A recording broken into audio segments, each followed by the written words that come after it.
Hello YouTube, Ram55 here, and I'm back with another video in Race07. This will be the fifth in the series in the Porsche Mobil 1 SuperCup, and today we're racing in Hockenheim, Germany.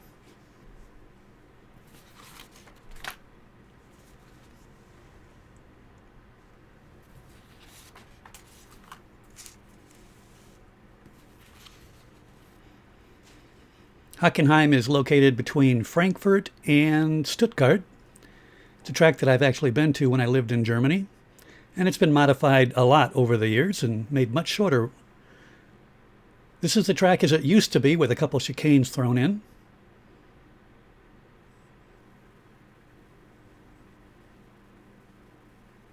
And you can see they've clipped off a lot of that high-speed portion of the track and made it into the short track that the Grand Prix circuit runs on now.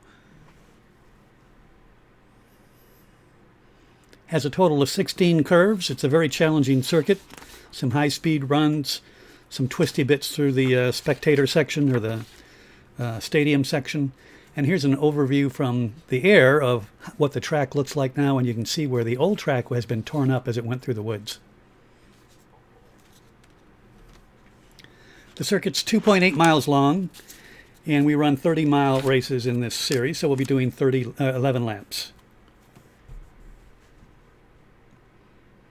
AI strength is set to 100, and I'm going to keep it that way for a little bit. And here's my qualifying lap. Coming down the final turn, turn 16, the Sud curve, hitting the start-finish line.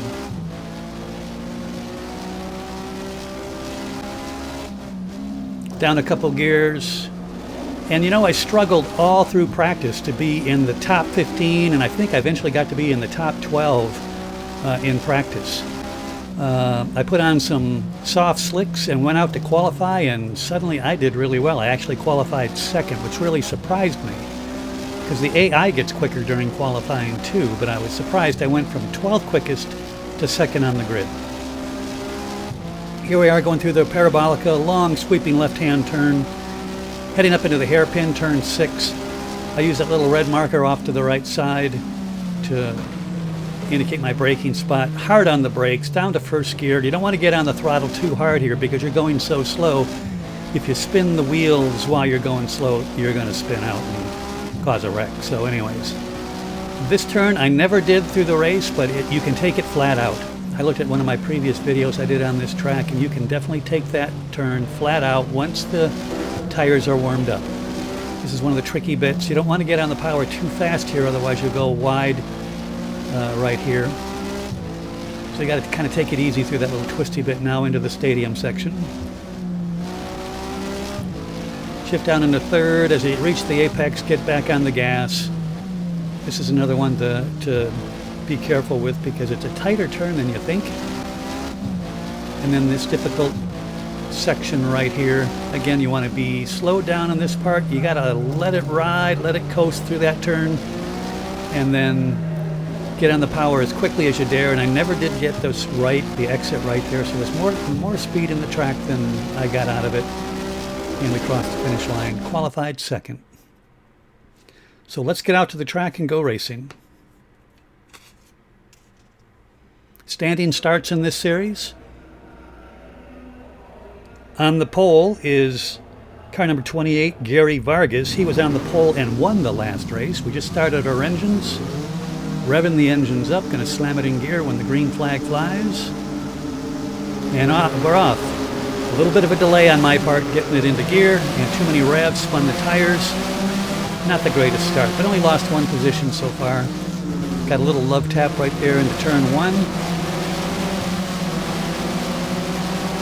So slotting comfortably into third place. Still in the lead is Gary Vargas, the pole sitter, and Vicky Brooks is in car 15, the car right ahead of me. In the rearview mirror behind me, you see the team cars, number 1 of Chuck Johnson and number 2 of Lois Fisher. Right now, I just want to get into a rhythm. I want to get settled, take a deep breath, let the tires get warmed up, don't get really stupid. I'm thinking about, can I sneak by this guy here going into the hairpin? I'm really quicker in this section than the other cars. But I said, no, it's too early to take a risk. Let's just kind of settle in. We'll follow these cars and I'll accept that. Again, this turn can be taken flat out. I don't want to do it too early in the race. Now, I wasn't expecting this. He got Vicky Brooks got on the brakes a lot quicker than I expected there, and I wasn't planning on making the pass, but she gave me the opportunity, and I just went right past her there. It's a clean pass, and I'm up into second place.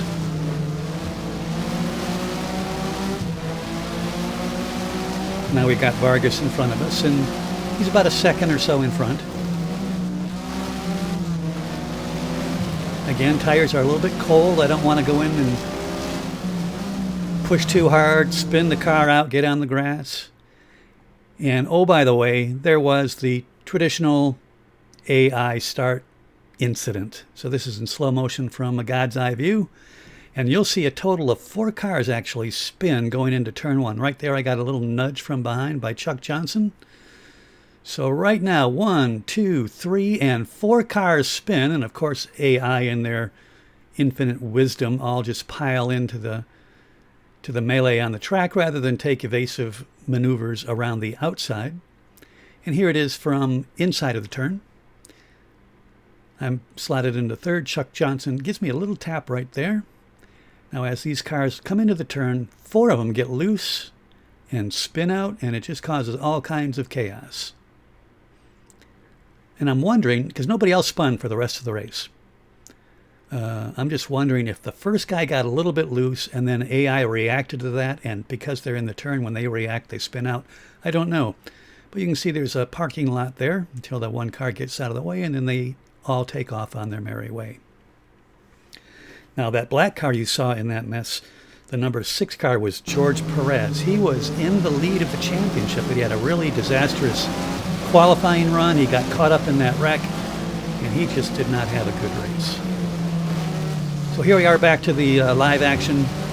Again, trying to get some heat in the tires. Don't do anything stupid. Get into a rhythm.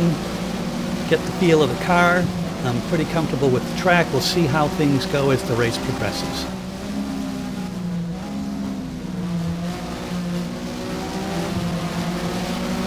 Now I'm looking in my rearview mirror, and Lois Fisher's kind of moving in on me, and the team cars of Johnson and Fisher are also closing in. Now I'm thinking, well, maybe I'd better be a little defensive here. Maybe it's going to be a tougher race than I thought after that first lap. But on this long parabolical curve, pulled out a little bit of a distance. But then again, so did Vargas on me. Hard on the brakes. Down into first gear.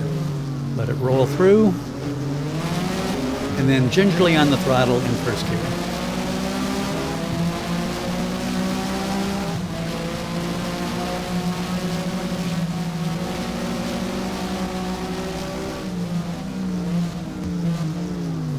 I didn't mean to give him that love tap there. Just a little bit of sheet metal damage on the front of my car, and I think on the back of Vargas's car, but didn't affect the handling at all, so that was good. Didn't do that on purpose. Back into the stadium for the second time. A little bit of breathing room behind me in the rearview mirror, and we are glued to the rear bumper of Vargas, so feeling pretty comfortable right now. Takes about 3 laps for the tires to get warmed up in this Porsche. So lap 3, I should be able to be pretty aggressive in the turns and with my braking. And I said I had a little bit of a gap between me and Vicky Brooks, but she's back on my bumper again as we cross the start-finish line for the second time. That first turn is a quick shift down a couple gears, and you stay on the throttle through the whole thing, so it's a pretty fast turn. This is another one, turn 2, hard on the brakes, slowing it down into second gear, and then as quickly as possible back on the gas for the parabolica. I'm feeling pretty comfortable here. I'm getting pretty close. I'm getting in Vargas's slipstream here. Closing in, I'm thinking I'm going to take my shot going into the hairpin, because this is where I really outperform AI, and it was a pretty clean pass. Got him on the inside there pretty easily. Here's a replay from the outside. in his slipstream, closing up. Top speed about 160 miles an hour there. Hard on the brakes, clean pass.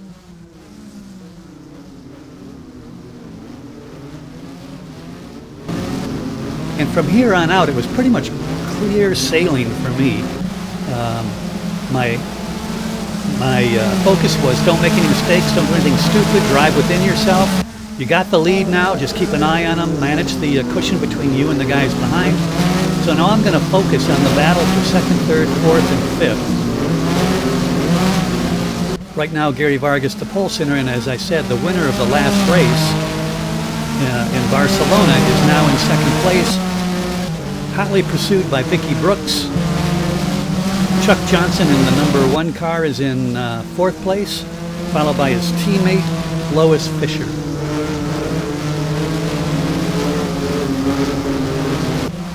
Now I move out to about a 1.5 to 2.5 second lead.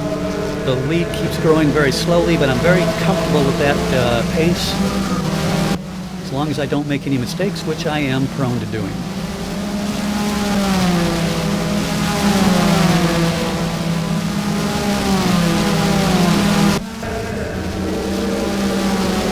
So Brooks is having a real close look there at Vargas, right on his tail. A little bit of a gap between them and fourth place. One of the nice things about this game is it allows for variation in the drivers. You'll see them have good laps and bad laps. They will make mistakes. And as a result, you'll see them kind of fall a little bit behind you when they have a couple bad laps, but they'll close right back in. And you think, how did they do that? They were way, way behind, and next thing you know, they're right on your butt, and the next thing you know, they pass you. That's because this game gives some variation in the driver's skill. You can set that in the game under the characteristics of each driver, but I like to have a little bit of variation that makes the racing a lot more interesting.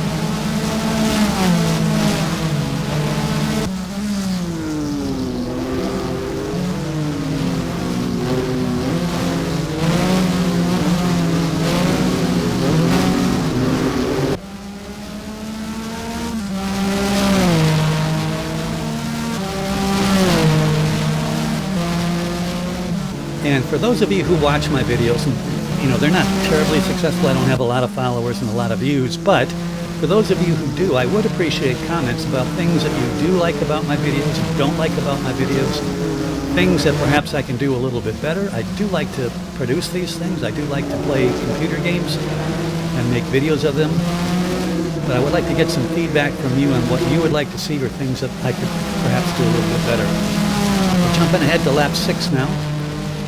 The order remains the same. Vargas is in second and now being pushed again by Brooks. Taking a look into the second gear, second corner on the track, and that allows Johnson and Fisher to close right up on the group. Now where they're fighting like that, I'm able to pull away. So my gap went from about 2.5, 3 seconds out to about 10 seconds. So just like in the real racing, when they start fighting behind you, it allows the cars behind them to catch up and the cars in front to pull away. So my lead pulled out to about 5 to 6 seconds here, and as they fight, my lead grows bigger and bigger throughout the race.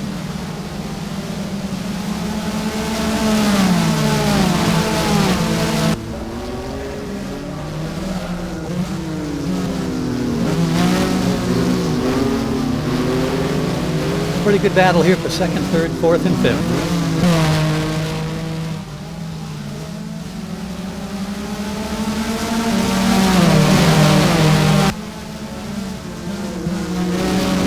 Back into the stadium section. Real tight battle here. Vicky Brooks sees an opening and takes it. Dives to the inside and takes second place from Vargas. A little argy-bargy there, as you saw Lois Fisher come all the way from 5th place to pass her teammate Johnson in the number 1 car, but also got Vargas all in one fell swoop. So that really jumbled up the order, all in that one section of a couple curves. Jumping ahead to lap 7. Order's still the same. I have a pretty comfortable lead out front. Vicky Brooks in second. Not too far behind is Lois Fisher, followed by Gary Vargas and Chuck Johnson in the team car to Lois Fisher. This is a spec series. Everybody's driving the same car on the same tires. One thing that's interesting about this, you cannot change the gear ratio on the car. The only thing you can do is adjust the suspension, the setup, tire pressures, camber, stuff like that. But you can't adjust the engine. Pretty interesting battle here as Chuck Johnson gets a little bit squirrely.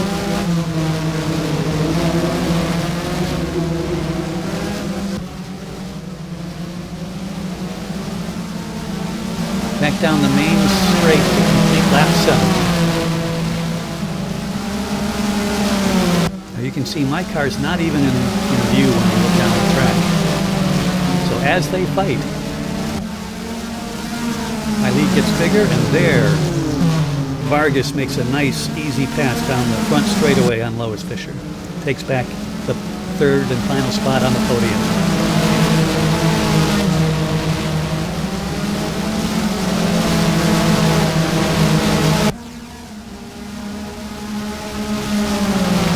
A little bit of a gap between the fifth place car there and the group of cars behind, but because of, like I said, the variation in drivers' consistency and whatnot, and as these cars battle and pass each other and rub up against each other, it may allow that back group, the back pack, to catch back up.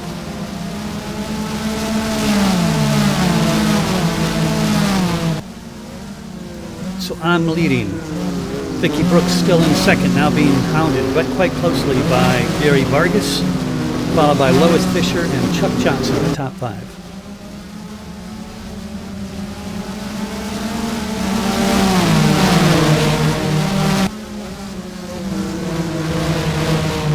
And Fisher goes to the inside on Vargas and makes the pass stick.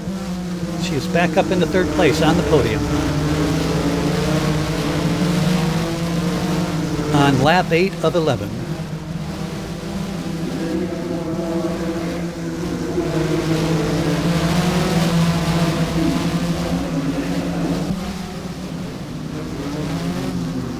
We'll jump ahead now, 2 laps to go. You can see that backpack has caught up this group. Getting much closer as these cars fight back and forth.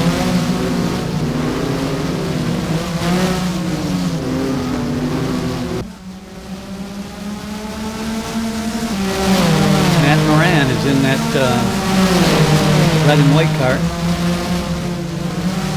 trying to get involved in the action, and Chuck Johnson makes a pass on Gary Vargas, takes over 4th spot, and Moran's taking a look at Vargas as well. Now remember, Vargas was on the pole. He was on the pole the last race and won the race, but he has been up and down in this race, currently holding down the 5th position.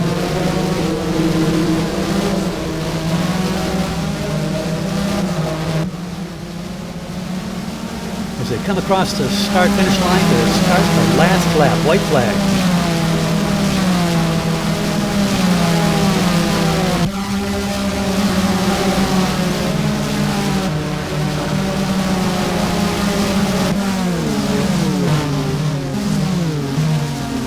Looks like there's quite a battle going on for the third and final spot between teammates up there. You can see a bunch of dents in the front of their car, so they are getting rough and ready on each other. Vargas is making an attempt to pass Johnson, but doesn't get it done in the parabolica. Running out of time.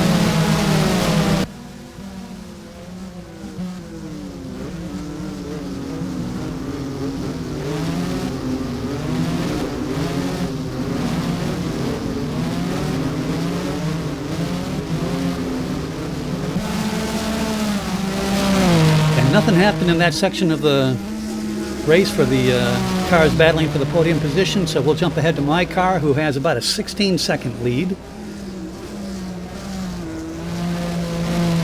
As I was in the last stages of the race, my tires really felt loose. I mean, the car was rolling, it was sliding more, it was a little bit more difficult to control. But I knew I had a big enough lead that I could take it easy on the tires and the cars, and the tires and on the car, and I just didn't want to make a mistake. So here I am completing the race, checkered flag, and my first win in the series.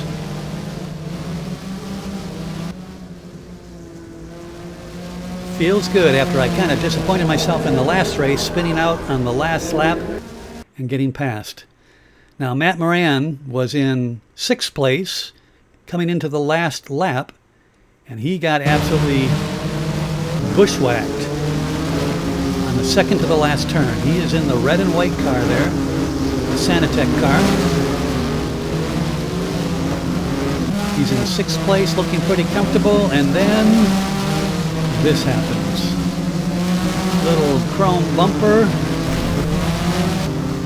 Spins him out with 2 turns to go. He loses, I think, 4 or 5 spots. Wow. I don't know if the race stewards will be looking at that or not, but didn't seem like a very clean pass to me.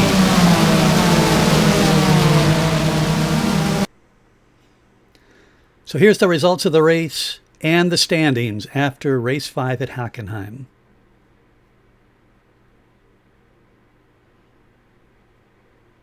I won the race by 16 seconds. That's the largest gap of any race this season, and you can see the distance behind for all the cars running. They all finished, all 25 cars.